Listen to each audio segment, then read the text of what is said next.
আমাদের কোনো কিছু খারাপ হোক কি ভালো, আমরা সব সময় একটা জিনিসের উপর বেস্ট করে থাকি, সেটা হচ্ছে পরিস্থিতি আর ভাগ্য। আমরা এটাই বলি নিজেদেরকে যে পরিস্থিতির জন্য এটা হয়েছে, বা ভাগ্যের জন্য এটা আমাদের সহ্য করতে হচ্ছে, বা পরিস্থিতির জন্যে আমরা এই ভালো জিনিসটা পেয়েছি, অথবা ভাগ্য ভালো ছিল তাই আমাদের এটা হয়েছে। কিন্তু কর্ম যে একটা বিশাল বড় ইম্প্যাক্ট ফেলে লাইফে, সেটা কিন্তু আমরা ভুলে যাই। আমরা যদি গ্রহদের সাথে তুলনা করে দেখি, তাহলে এটা ভাবতে পারি যে যে গ্রহ যেমনই হোক না কেন, প্রধান গ্রহ হচ্ছে সূর্য। ঠিক তেমনই আমাদের শরীরের মধ্যে পরিস্থিতি হোক, কর্ম হোক, কি আমাদের শরীরের বা মধ্যে আমাদের ভাগ্য নির্ধারণ হোক, বা যাই হয়ে থাক না কেন, মনের জোরের কাছে কিন্তু সবাই হার মানতে বাধ্য। যদি আমাদের মনের জোর একদম প্রবল থাকে, আমরা কিন্তু যে কোনো পরিস্থিতির মোকাবেলা করতে পারবো, এবং আমরা কিন্তু যে কোনো পরিস্থিতির সম্মুখীন হয়ে সেই পরিস্থিতিটাকে জয় করে আসতে পারবো। Hello everyone, this is Ivy, welcome back to my channel ইসেস ডায়েরিজ। একটা নতুন সকালে তোমাদের সকলকে ওয়েলকাম জানাই। ওয়াও কথাটা শুনতে ভালো লাগে, বাট আজকে প্রচুর ঠান্ডা, চারিদিকে কুয়াশায় ভিজে যাচ্ছে। লিটারালি মেয়েকে ভোরবেলা উঠে স্কুলের গাড়িতে চাপিয়ে দিয়ে এসেছি, আর পুরো ঠক ঠক করে কাঁপতে কাঁপতে ঘরে এসেছি। এখন আর কিছু ইচ্ছা করছে না, মনে হচ্ছে একটু সাজগোজ করি। চলো একটুখানি ব্যাঙ্গলস চেঞ্জ করা যাক। এত ব্যাঙ্গলসের অপশন রয়েছে, বাট এইগুলো নতুন কিনে এনেছি পুরী থেকে, গ্রিন কালারের, দেখতে একটু ইউনিক লাগছে, তো ভাবছি এগুলোই পরি। এগুলোর সাথে কোনটা পরা যায় বলো তো?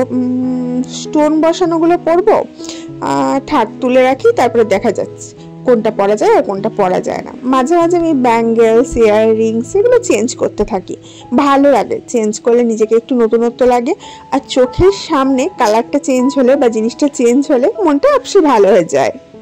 আজকে ব্যালকনির দরজাটা প্রায় খোলাই যাচ্ছে না, কারণ ব্যালকনি দিয়ে না পুরো ধোঁয়ার মতো একদম কুয়াশা ঘরে ঢুকে যাচ্ছে, যেন মনে হচ্ছে উড়ন্ত মেঘ ঘরে ঢুকে আসছে। ঠিক তেমন দার্জিলিংয়ে হয়। আজকে আমাদের দুর্গাপুরটা না ঠিক দার্জিলিংয়ে পরিণত হয়েছে বলতে পারো। আমরা ঘরে বসে কাশ্মীর দেখে নিচ্ছি, কাশ্মীরের মতো শুধু বরফটাই পাচ্ছি না, কিন্তু ওয়েদারটা কিন্তু অ্যাজ ইট ইজ কাশ্মীর বা দার্জিলিংয়ের মতনই হয়ে গেছে। জাস্ট ওয়াও, এত ভালো লাগছিল বাইরেটা দেখতে, কিন্তু প্রচুর ঠান্ডা লাগছিল। আমি তো হিটার চালিয়েছি, মানে রুম হিটার চালিয়েছি, ঘরটাও পুরো ওয়ার্ম করে নিয়েছি, অ্যান্ড দেন ঘরে বসে আছি। তার জন্যই আমি গায়ে সোয়েটার টোয়েটার কিছু দিনই, দেখতে পাচ্ছ। আদারওয়াইজ কিন্তু ঠান্ডা সেই লেভেলে আছে, ঠান্ডাটা কমে গেছিলো, একদম গরম গরম আবহাওয়া চারিদিকে চলে এসেছিল। বাট তারপরে আবার হঠাৎ করে ওয়েদারটা চেঞ্জ হয়ে যায়, অ্যান্ড ক্লাইমেটটা একদম পুরো কুল হয়ে গেছে। যাই হোক, শীতের দিনে রুম হিটার আর গরমের দিনে এসি, এই দুটো ছাড়া আমরা চলতে পারছি না। মডার্ন জেনারেশনের মডার্ন টেকনোলজি নিয়ে অভ্যস্ত হয়ে গেছে। যাই হোক, আগেকার দিনে কি হতো, রুম হিটারের জায়গাটা কিসে পূরণ করতে বলতো? উনুন জ্বালাতো, মা ঠাকুমারা উনুন জ্বালাতো, এবং উনুনের আঁচের ধারে বসে থাকতো, বেশ গরম হাওয়া পেত। আর সেটাই এখন অ্যাডভান্স টেকনোলজি রুম হিটারের জায়গা নিয়ে নিয়েছে, এবং রুম হিটারে গোটা ঘরটাকে বেশ ওয়ার্ম করে দেয়। এতটাই ওয়ার্ম করে দেয় মনে হয় যেন তুমি রাজস্থানে চলে এসছো। যাই হোক, সকাল সকাল আমি ব্যাঙ্গলসগুলো চেঞ্জ করলাম, অ্যান্ড দেন এখন একটু চুল টুল ঝাড়িয়ে নিচ্ছি, হাতে পায়ে একটুখানি লোশন লাগিয়ে নেবো, মুখে ক্রিম লাগিয়ে নেবো, অ্যান্ড দেন কাজে লাগবো। সকাল সকাল আগে রান্নাটা করে নেবো, তারপরে অন্য কিছু করবো। টুকুর টুকুর করে চেয়ে দেখো না, ছটাপট লাইক করো, অ্যান্ড ভিডিওটা একটু শেয়ার করে দাও বন্ধু বান্ধবের সাথে। আর চ্যানেলটা এখনো পর্যন্ত সাবস্ক্রাইব না করে থাকলে, তুমি যদি নতুন হও চ্যানেলে, তাহলে এখনই চ্যানেলটাকে সাবস্ক্রাইব করো এবং পাশে থাকা বেল আইকনটা ক্লিক করে দাও। তাহলে ভিডিও ছাড়ার সঙ্গে সঙ্গে নতুন নতুন সুন্দর সুন্দর ভিডিও তোমার কাছে পৌঁছে যাবে, তুমি দেখে নিতে পারবে, আর তোমার দিনটা দারুণ ভালো যাবে। আমার ভিডিও দেখলে তোমার দিনটা দারুণ এনার্জেটিক যাবে। I assure you that.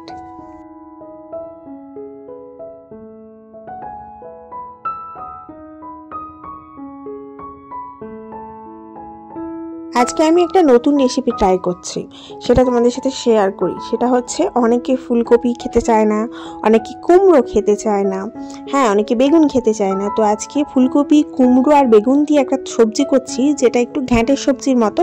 But এই সবজিটা ট্রাস্ট মি এতটা টেস্টি যেটা তুমি রুটি বা ভাত যে কোনো কিছুর সাথে খেলে না তোমার মুখে লেগে থাকবে। কিছুই না, আলুটা ভেজে নিয়েছি, তার আগে ফুলকপি, কুমড়ো, বেগুন এগুলো ভেজে নিয়েছি। কুমড়ো আর বেগুনটা অল্প যাবে, ফুলকপিটা বেশি যাবে। অ্যান্ড দেন যে মশলাটা দিয়েছি ওটা পেঁয়াজ, রসুন, আদা, টমেটো এই সমস্ত বেসিক মশলার একটা মিশ্রণ। তার মধ্যে রসুনও দিয়েছিলাম, অ্যান্ড তার মধ্যে জিরে গুঁড়ো, ধনে গুঁড়ো, কাশ্মীরি রেড মির্চ দিয়ে দিয়েছি অ্যাজ ইউজুয়াল যেমন দিই। দেন এটাকে একটু ফুটতে দেবো। ভালোভাবে ফুটে এলে তার মধ্যে ভেজে রেখে থাকা সবজিগুলো মিশিয়ে দেবো। ভেজে রেখে থাকা সবজিগুলো মিশিয়ে দেওয়ার মধ্যে কুমড়ো আর বেগুনটা দেখবে একটু স্ম্যাশড হয়ে যাবে, আর ফুলকপিগুলো চেয়ে চেয়ে থাকবে। তার ফলে না কি হবে, একটা মাখা মাখা সবজিতে পরিণত হবে। এর মধ্যে বড়ি টড়ি দিলেও ভীষণ ভালো হয়, বাট বড়ি খাই না আমি আমি একদম পছন্দ করি না। আর এই যে সবজিটা, এটা নামাবার আগে একটু ঘি, একটু গরম মশলা, ধনে পাতা, একটু কাঁচা লঙ্কা চিড়ে দিয়ে দিলে জাস্ট ওয়াও খেতে, ওয়াও করে দেখো। অ্যান্ড দেন আমি ভাবলাম আমার মাথায় একটু হেয়ার অয়েল ম্যাসাজ করি। এখন একটু রোদ উঠেছে, এই রোদের মধ্যে বসে থাকতে খুব ভাল লাগে। আর সেই সময় মাথায় গরম গরম মানে ওয়ার্ম অয়েল ম্যাসাজ করতে কিন্তু ভীষণ ভীষণ ভালো লাগে। মাথায় যেটা হেয়ার অয়েল ম্যাসাজ করব, এটা শুধু নিজেই ম্যাসাজ করব না, আমার হাজব্যান্ডকেও আমি ম্যাসাজ করে দিই, আমার মেয়েকেও ম্যাসাজ করে দিই। তো মেয়ে তো এখন নেই, হাজব্যান্ডকে ম্যাসাজ করে দিয়েছি আর নিজেও নিচ্ছি। আর আমি যেটা অয়েলটা বানিয়েছি, এটা অনিয়নের রস দিয়ে বানানো একটা অয়েল। এটা কোকোনাট অয়েল আর অনিয়নের রস মিশিয়ে বানাই। এটাতে হেয়ার ফল কমিয়ে দেয়, হেয়ার গ্রোথ দ্বিগুণ বেড়ে যায়, টাক থাকলে তাতে বেবি হেয়ার জন্মায়, অ্যান্ড চুলে খুশকি থাকলে সেটা নিরাময় হয়, খুশকি চলে যায়।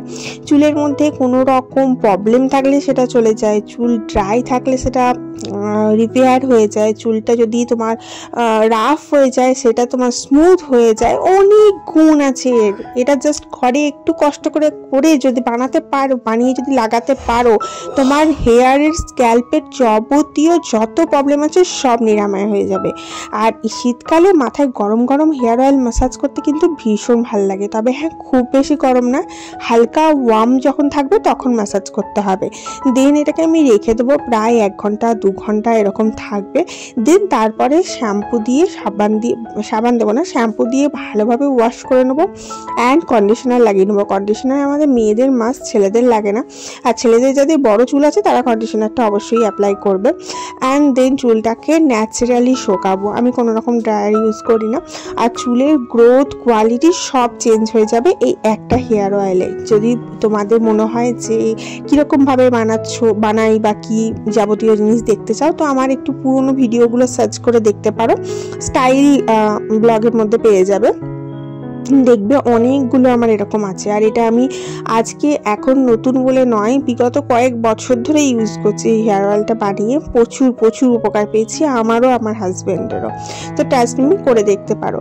আর একবার করার পরই হাতে নাতে ফলাফল পেয়ে যাবো। যাদের ধরো প্রচুর হেয়ার ফল হচ্ছে না, তারা একবার করে দেখো, প্রচুর প্রচুর উপকারী।